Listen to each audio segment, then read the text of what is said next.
ng bayan, maasahan anumang panahon.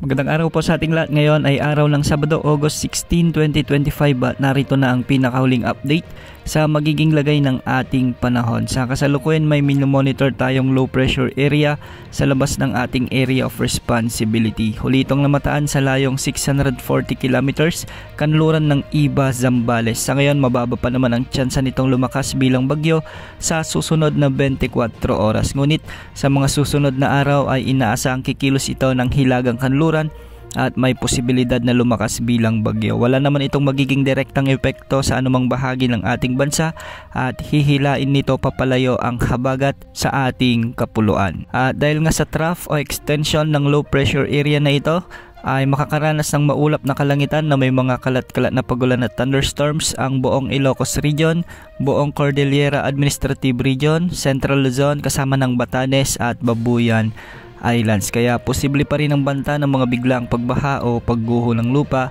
lalo na kung may mga katamtaman at minsan ay malalakas na pag-ulan. At samantala, may umiiral pa rin southwest monsoon o habagat na magdadala ng maulap na papawirin na may mga kalat-kalat na pag-ulan at thunderstorms sa buong Metro Manila, ang buong Visayas, Calabarzon, Mimaropa at ang Bicol Region. Kaya posible pa rin ang banta ng mga biglaang pagbaha o pagguho ng lupa kung may mga katamtaman at minsan ay malalakas na pag-ulan.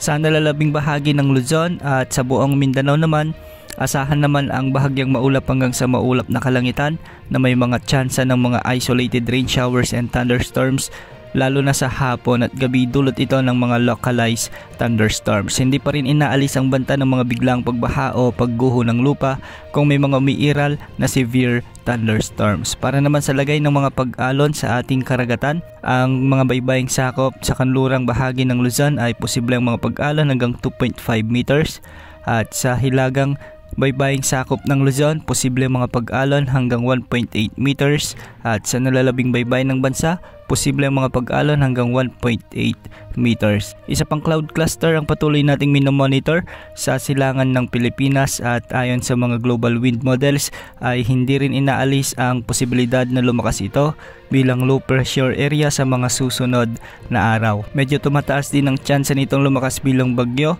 sa mga susunod na araw, ngunit papalayo na ito sa ating area of responsibility. Kung sakaling maging bagyo ito sa loob ng ating PAR ay tatawagin itong bagyong Waning. Hindi lang itong dalawang samalang panahon na ito ang ating minomonitor dahil sa mga susunod na linggo ay posible pa rin ang pag-iral ng mga samalang panahon sa kanluran at silangang bahagi ng ating bansa. Dahil aktibo ang karagatang Pasipiko ngayon, asahan ng mas maraming samalang panahon gaya ng LPA o bagyo na papasok sa ating area of responsibility. Ang tabayan ng mga susunod na updates ukol sa mga potensyal na samalang panahon na ito. Yan muna ang latest sa lagay ng panahon. Ito pong weather update ng bayan, maasahan anumang panahon.